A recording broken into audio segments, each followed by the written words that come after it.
Nah, I was probably like, let's get through this weekend, then we'll worry about next weekend. And after next weekend, I'll worry about the weekend after. And then we'll just figure it out as we go along. There was no long-term planning at all.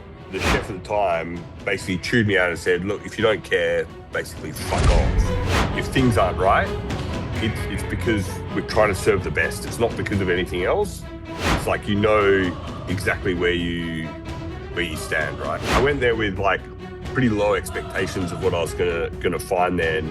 And I arrived and just remember just being absolutely blown away, whether it was like the plating, the technique, the location, and the reception from the guests. It was just, holy shit. But it's one of those things where it seems like you don't do a lot, but actually you're always busy. And it's like, if you're not busy, it goes wrong. Thanks again, Chef Pynt, for being with us. First of all, tell us a little bit about yourself, how you grew up with food as a person, and sort of the history of yourself. Yeah, look, so grew up in Perth, Western Australia, and you know, quite close to the beach. So barbecues were always a big thing. And my dad would always sort of rip out the gas barbecue and put in a wood-fired barbecue. He wasn't necessarily the best cook, but my mum was a good cook, so she produced a good food, and my dad just sort of cooked the barbecue and gave the sausages a bit of a nudge and a couple of steaks and whatever else, and had a little bit of fun. And sort of I went through high school and started washing dishes at a local restaurant before being offered an apprenticeship up there, and I sort of went from that to a place called Balthazar, which was in the city, like a nice sort of wine bar bistro kind of restaurant in the CBD. Before heading over to Tetsuya's in Sydney in 03, 04, 05. Then went back to Perth to a restaurant and musée for I think a year before I went traveling, and I ended up at now the controversial Noma for a stage. And then went to Asador Etxebarri in Spain after that, which was absolutely incredible. And, their barbecue, it was the first place where it was like, barbecue can be a real restaurant. And left there after a little bit and then went to St. John and St. John Bread and Wine in London before doing a pop-up burn ends in a railway arch in 2012. So that's Nice. the nutshell. That's the nutshell. All right. So your family is pretty sort of food oriented as well when you're growing up then. Yeah, look, I mean, it was always like barbecues were definitely an occasion where, for family and friends and special occasions would do that. And my mum and her mum were both very good cooks, and it was always an important time to sort of get the families together and sort of bond and eat and drink. Not drink when I was a kid, obviously. Not too much Well, anyway. at least, can help, there's always a lot of people the story with the moms or parents asking the kids to fill up the drink and then, serve it that way, right? So Exactly, exactly. right. So that's a good segue. So how much of cooking with fire, obviously with burnt end, that's the main draw. Yeah, How much of that started with your, like you said, the stereotypical, Australian Barbie versus, working at places like Asador Chibari. Obviously, Bittor is kind of a legend in terms of cooking with fire and how yeah. that could really be transformed into a fine dining place, right? So, Yeah, look, I think I probably didn't pay much attention to it when I was a kid, and it was always something that you did at home or you did with friends, but there was never a notion that it could be a proper restaurant or even a business. And so it was only when when I got to Asador Etxebarri that it was like, holy shit, barbecue can be a real restaurant. And I went there with like pretty low expectations of what I was gonna find there. And I arrived and just remember just being absolutely blown away, whether it was like the plating, the technique, the location, how they handled their produce, the produce that they got, and the reception from the guests. It was just holy shit.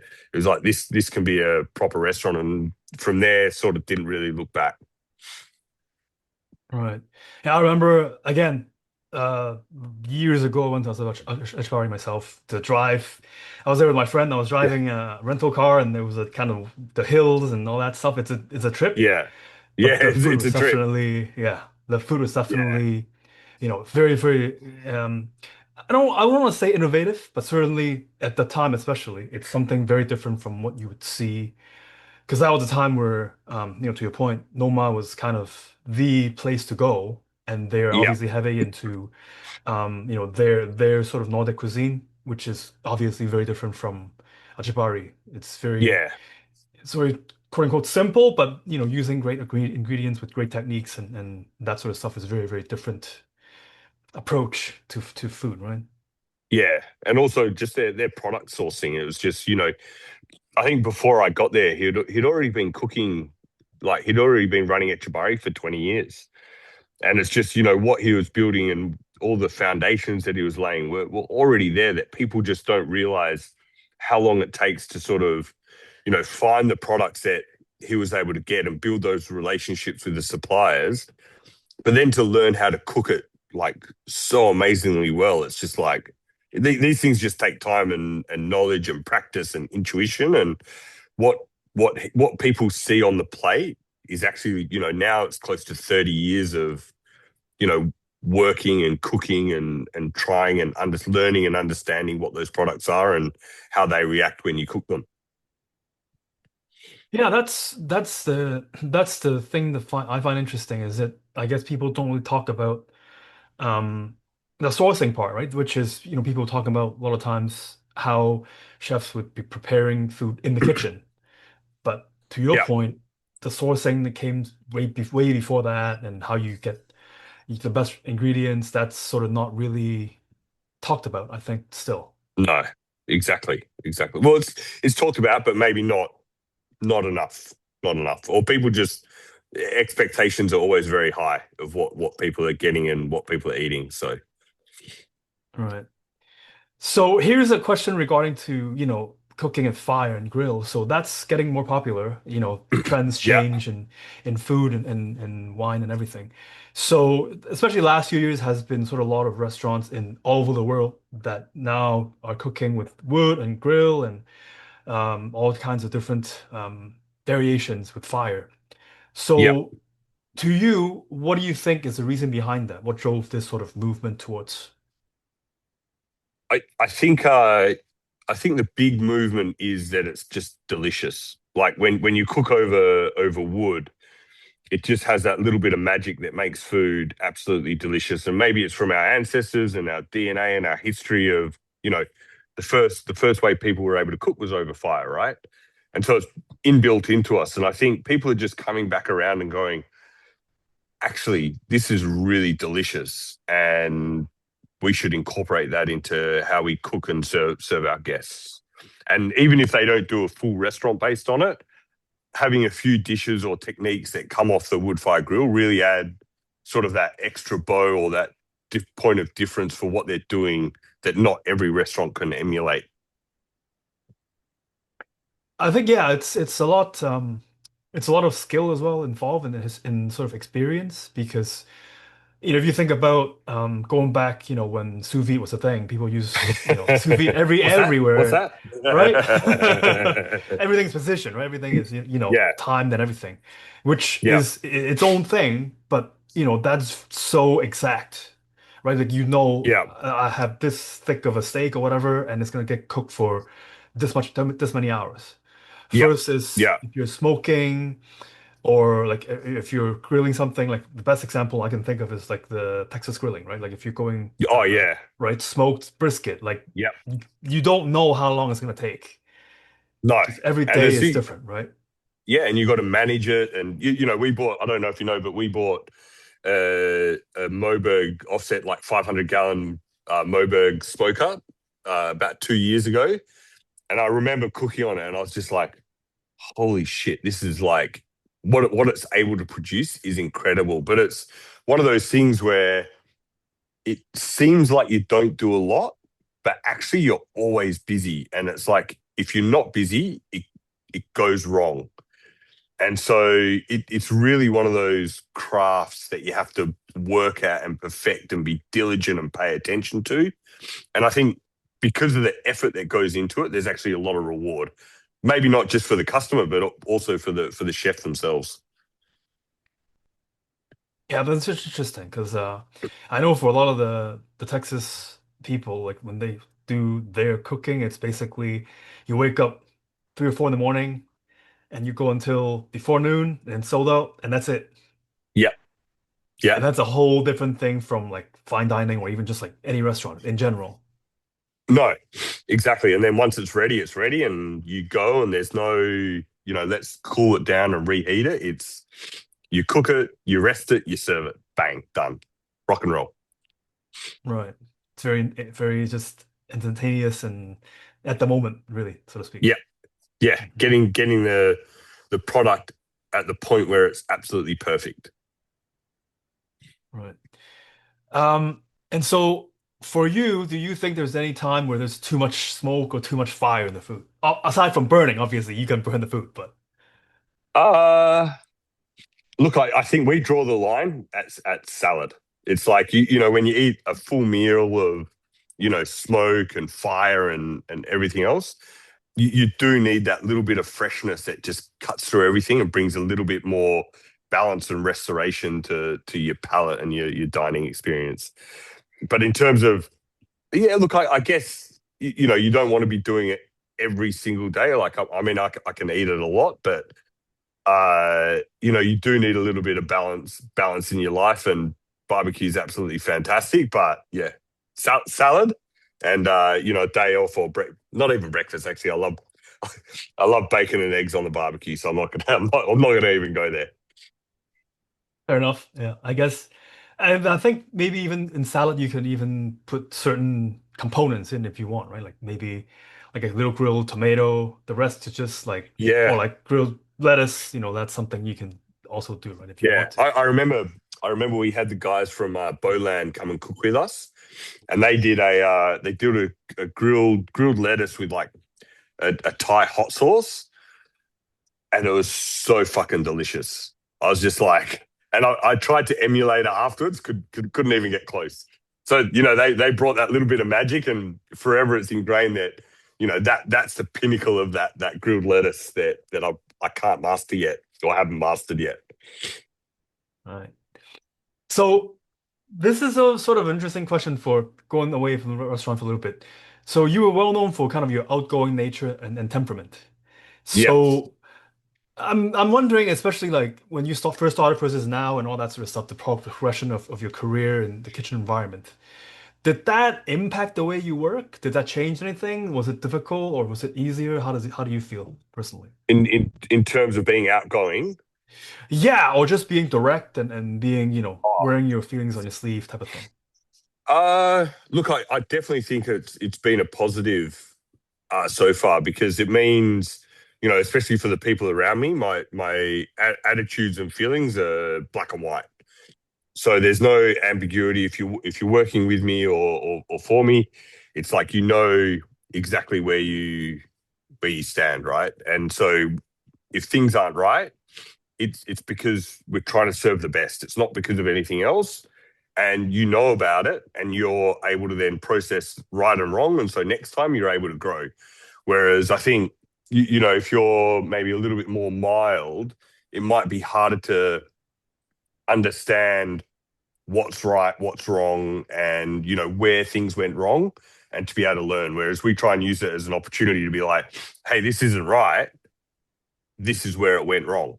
And so they're able to like turn that into hopefully a learning experience, and improve. And, we've seen that over the years that generally people always get better. That's an interesting way to look at it too, because obviously in the kitchen there are people that are more experienced and less experienced. But if you're able to help them learn, that's ultimately how they progress in their career and get better, right? So that's certainly a way of helping the team grow in the right way as well, I think.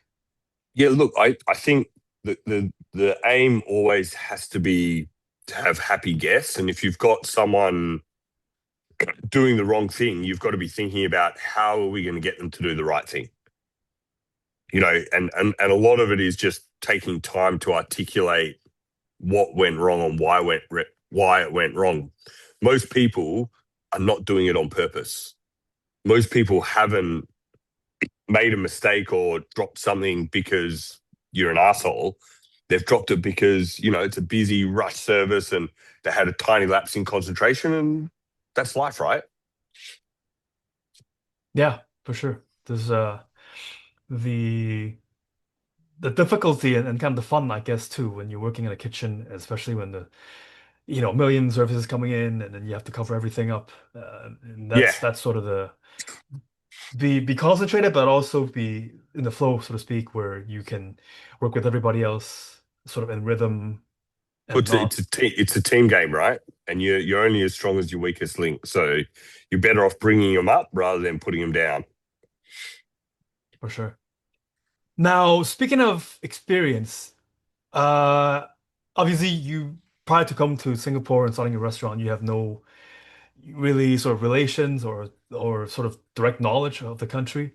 So I'm wondering what was the experience of moving to a different country again, starting your own restaurant like, and anything that particularly memorable, and then Oh, look, I think so. Yeah, there's something quite memorable. But I'd traveled a fair bit. So, I started in Perth, went to Sydney, sort of backpacked around Sri Lanka for a month before going to Denmark and then Spain and then London. And then after London, me and my now wife backpacked around South America for 4 months. And so, I remember we came over to Singapore for a visit, and obviously, like, go to a hawker center and someone's left their phone on the table, and I'm just like, holy shit! Like, I'm like, sir, your phone's on the table. And he's like, no, no, no, it's my table, it's fine. I'm like, okay, no worries. And after that sort of initial meeting, we went back to Peru, and I remember being in like a little pizza shop having a pizza, and this guy walked in and literally tried to take the pizza out of my mouth.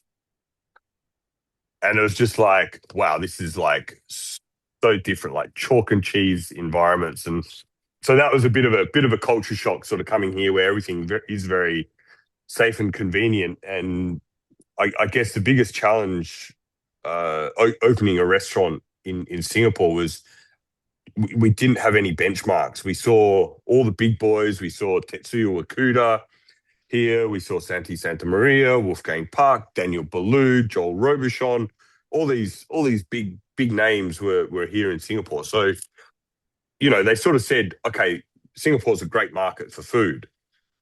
But on the flip side, we had no cultural bearing. We had no extensive friends network. We had no roots, no family here. And so opening, it was just kind of like head down, bum up. Let's hope for the best. interesting.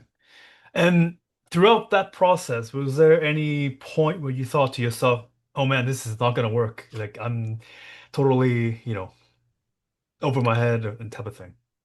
No, look, I think because we had done the pop up in London, uh, we knew the food was good. Whether it suited the market, we don't know, right? But I guess we sort of went, oh, look, we know it can work. There's a lot of big name restaurants that are doing different things. Singaporeans are super open minded when it comes to food. They're well traveled, so they've got a lot of knowledge and understanding of different cultures and food and everything. And so it's just, it was kind of just like, let's have a crack. If we worry that people aren't going to like it or whatever, we can change a little bit what we do. But if it doesn't work, it doesn't work, and we're just going to give it the best shot we can. That's interesting. Just you kind of focus on just doing your thing and then sort of see what happens and sort of open-minded and see Yeah, just trying it out kind of thing. yeah. Look, I think it's one of those things where if you're always second guessing yourself or you're unsure, it's really going to show in your food, and also the team that we had built are going to question you, and they're not going to have the confidence in you. And so it's really, you've got to go in there and you've got to give it a red hot go and hope that what we were doing in London is going to translate in Singapore. I see. So since you started in pop-up and going to Singapore, now you've created your own Burnt Ends hospitality group.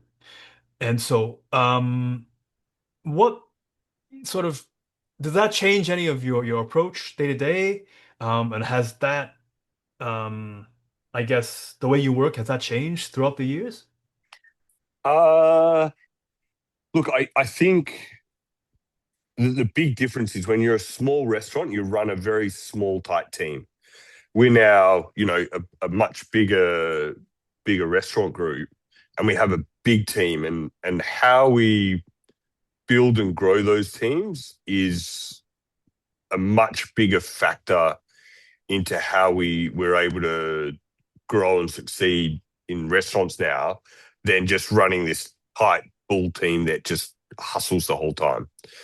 And so I guess the big thing that's changed is you want to keep the ethos and the mentality and the culture of that small restaurant, but put in, I guess, some guardrails so that things don't go off track super easy because, the margins are slim, the labor's high, the market's temperamental, like everything's against you in hospitality. And, you want the guardrails, but ultimately, I guess we're in this limbo where business and hospitality hate each other, right? Business wants to make money and hospitality wants to be generous and make sure you have a good time. And sort of like trying to trying to navigate that balance is always the hard part, and it's the part that we need to sort of educate and mentor our teams through so that they can find where that balance sits for absolutely every guest that walks through the door. Right.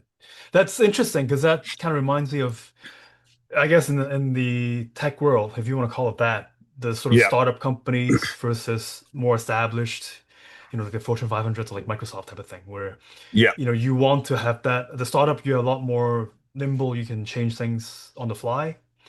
And then as your company grows, you have like you said, you have to and establish some sort of rules or guardrails to make sure that things are running smoothly and yeah, not go haywire without any control type of thing, right? exactly, exactly. Mhm. And so you also touched on sort of food and beverage and restaurant business, and it inherently is a challenging business.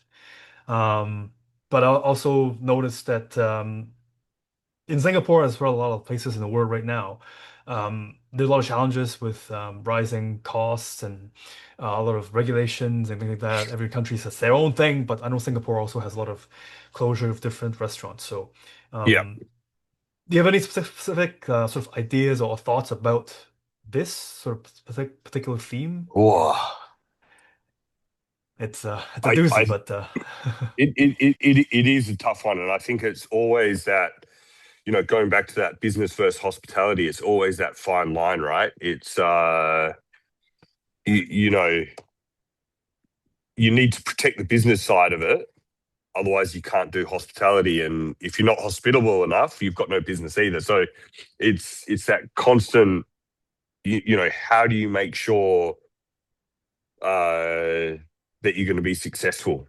And I guess the way we play it, and we have for always, is we got to make sure that we're running a tight ship behind the scenes, but to the majority of our staff and to all of our guests, we need to make sure we're in the hospitality business.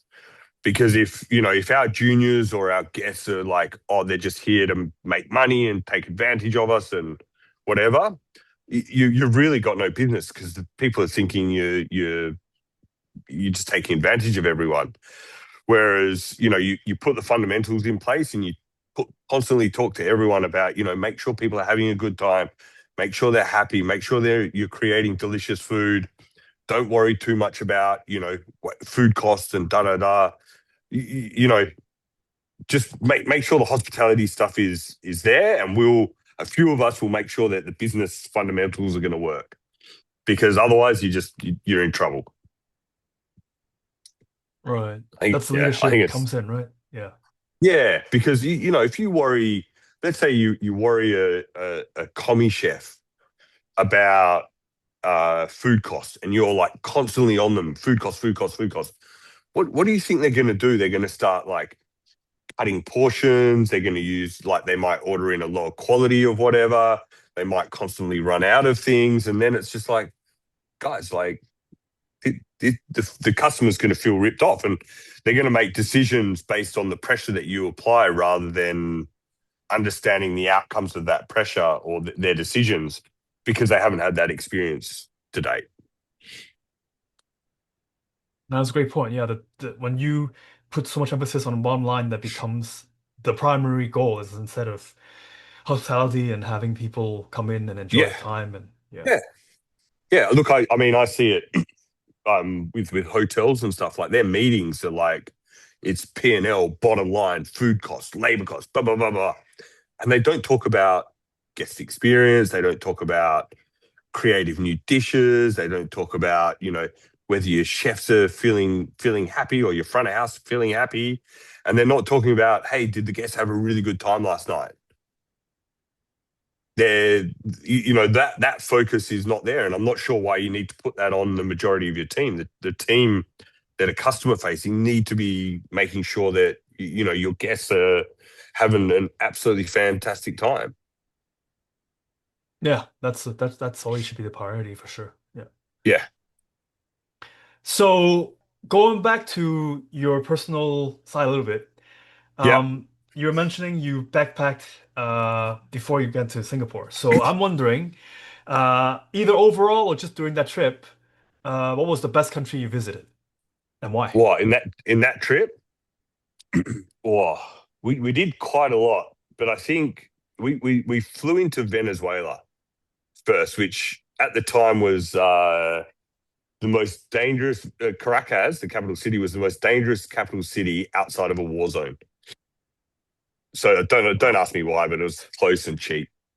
But Venezuela, we ended up having an amazing time. We went like looking for anacondas in like crocodile infested swamps. We went up the Amazon and saw pink dolphins. We went to Salto Angel Falls, which is like on these tiny little speedboats, and saw what's meant to be the highest waterfall in the world. But if you look it up, there's debatable claims about it. And then we went to chocolate plantations and we had beautiful beach experiences and just the different geography and the food. It was just, yeah, really incredible. Nice. And then related to that, somewhat, this is it overall in your life. Yep. What's your favorite dish cuisine personally? Whoa, my that you know what? That's a real tough one. That's a real tough one. But I think, I love the Basque Country. I really, really, really love my time in the Basque Country. I love going back there. I love the produce, the way they cook, the way they engage with food, whether it's the pinchos bars or the restaurants or the molecular gastronomy. They cover so much in such a tight geography. I do think it's really incredible. Yeah, it's nice. Well, I remember just to your point, going to all that area around San Sebastian, all that area. It's just so many Yeah, different variations. It's and obviously a lot of like Michelin star chefs and all that stuff that's there, but yeah, also just the run-of-the-mill bar or pincho bar, whatever the case may be. It almost yeah, uniformly has great food. yeah. But on the same token, I think if I wasn't living in Singapore, I'd miss Singaporean food a lot.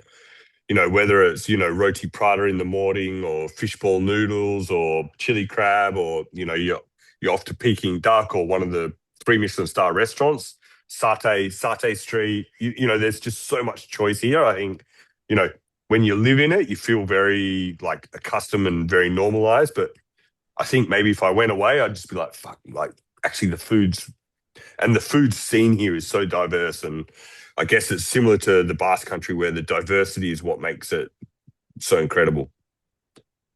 And yeah, that's a range of options, right? You go from the hawker center, which is kind of like street food based type of thing, Yeah, to like you said, the 3-star Michelin star. Whatever yeah. you want, you can get at Singapore, It- in Singapore. well, it's the most common question. People go, "Oh, where should I eat tomorrow?" And I'm like, "What do you want to eat? Like, you got to narrow it down. Do you want hawker food? You want like Chinese food? You want like 3-star food? Like, tell me what you want, and I can guide you a little bit more. But you put open plate, like I can't help you. That's fair, yeah. And then for you, what's the best memory as a chef and the worst one? Wow, best. Wow, this is a tough one actually. I think the worst memory as a chef would have been probably getting chewed out because I didn't have enough passion for the industry. And the chef at the time basically chewed me out and said, "Look, if you don't care, basically fuck off."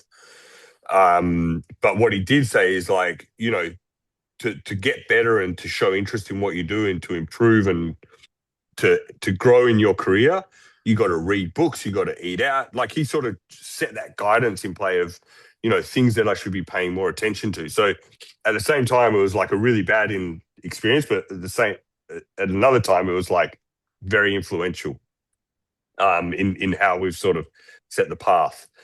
I think the best experience or the best moment would be probably the opening night of Burn Ends in London, and it was a big party, and had no idea how things were going to be received, and we'd put all the time, this effort, and money into setting it up, and people just loved it. And coming off that service where the team that we were working with and the guests that we had there were all super happy was the best thing to happen in our chef life. Yeah, that's I obviously I have no professional experience, but you can imagine just even something simple as like a house party or you're having a dinner party and you Yeah, kind of you don't know what people's gonna A, if they're gonna show up, number one, yeah, yeah. That's also a worry.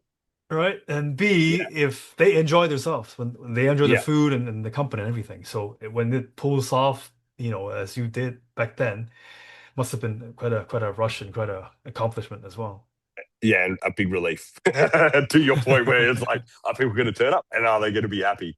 Because that was very, very untested, unknown. It was our first event, and it was just like, this that experience will shape whatever we do and wherever we go.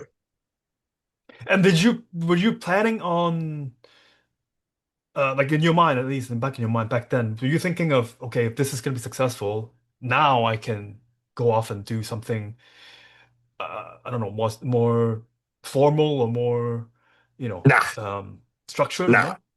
nah. I Okay. was like, I was probably like, let's get through this weekend, and then we'll worry about next weekend. And after next weekend, I'll worry about the weekend after, and then we'll just figure it out as we go along. All right. Right. Ah, Yeah, interesting. definitely no. At the time, there was no long-term planning at all, at all. Too caught All up in the right. moment. Fair enough. Last two questions. Thanks again, Yeah. Chef Pine, for being with us. Any kitchen secrets or tips you can share with us? It could be, you know, barbecue, could be general cooking, could be even something behind the scenes that guests don't usually know. Whatever you can take it with. Look, I think the biggest thing that chefs should really pay attention to is pressure, and the pressure to perform, the pressure to not waste food, the pressure to maintain food costs, the pressure to for perfection in everything you do. Because the moment you take the pressure off, the standards will slip.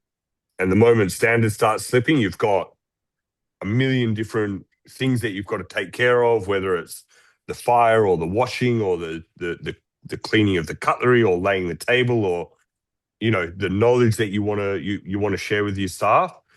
The moment you start slipping on the pressure, it affects just so much so rapidly, and things can spiral very, very quickly. So one of the things I try and think about a lot is how I maintain the pressure on myself and also the team around me to constantly be trying to do better.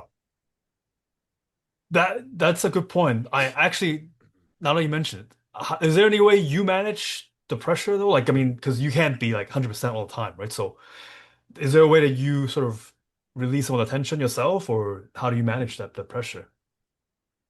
Uh, I like it. I guess I like it, and I don't have a lot of. I've got we've got two kids that are 8 and 10 years old, and it's I leave the work part of things, which is pressure, but then I've also got, pressure to perform for my family, right? And when I'm with them, like most chefs and hospitality people, you don't have as much time as say someone in a normal career. And so when you're with them, you've got to be performing. You've got to give them the attention. You've got to care about them. You've got to be patient, and you get to cook for them as well and make sure that they're happy.